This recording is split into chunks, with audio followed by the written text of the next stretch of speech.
Hey guys, Kane Finance here, back with another video, and today we're going to be talking about how to pick a relatively safe first stock. Now, one of the first things that I look for when picking a stock, any stock, is the 5-year chart.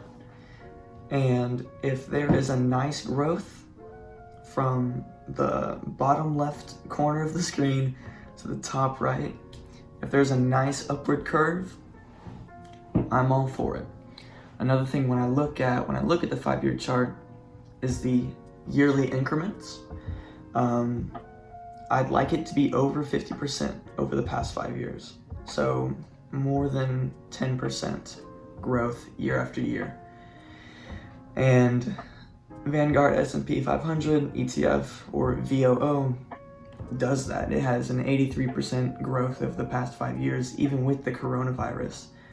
And with the coronavirus in 2020, it grew 15.6%. So that's really good, and it just beat all the odds and just grew. Another thing that I look for when I'm looking at a stock is just the dividend yield. If I'm looking for a dividend stock and if it provides dividends, I'll go ahead and look up stock name here and then dividends. And then it'll bring me a chart and I can figure out, okay, how many times does it pay dividends out a year? What's the price range of it? Has it had any cuts? Has it had any gains? And then I can just make a pretty good decision there. And if it has a bunch of cuts year after year, I might be a little skeptical and put only a little bit in it. A stock that you probably don't want to get into is whenever you click on a daily movers little tab in Robinhood. If you have Robinhood, you can see all of the very aggressive daily movers are going to be penny stocks for the most part. So a lot of things right now are in biotech and genomics, and this stock went up 90% on Thursday, January 1st, and it stayed flat pretty much for like late March until December 31st, and then January 2nd and January 1st it shot up to about $4, and it was at like 50 cents.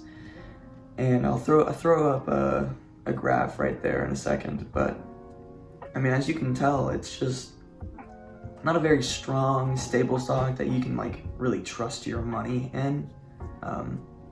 So that's another thing to look out for. Another thing is market cap. We go to something like Apple. I think they have a $1 trillion market cap, which is $2.26 trillion of market cap. So it's very strong, and since Apple is a very reputable blue chip company, you can definitely throw in a couple thousand dollars in there and be safe and know that your investments are going to be going to good use, because pretty much the world trusts Apple right now. I mean, there's lawsuits and everything, but for the most part, everybody has an Apple phone. If not, then they know someone that does, or someone has AirPods, and they're always coming out with new products for you to buy. And then whenever there's new products, they shut down the old ones so that you do buy the new ones. But that's pretty much what I look for whenever I'm picking a stock, and I hope y'all kind of take that and do your own research and analysis on different stocks and make your own judgment. Other than that, y'all have a good day. Keep investing. Peace.